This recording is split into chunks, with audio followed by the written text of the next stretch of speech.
Ever wondered how to quickly understand what your audience prioritizes? Here's how you can do it using the ranking slide in AhaSlides. Simply start by adding a new slide and selecting ranking.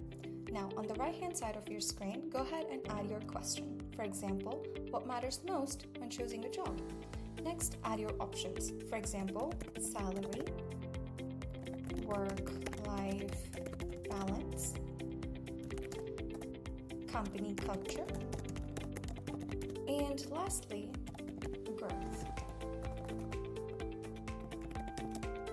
Next, you can also choose how many options each participant can select before ranking them.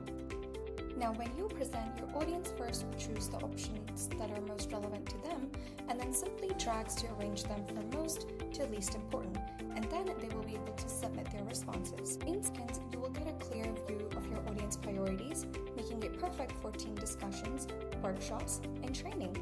Give it a try and see what insights come up.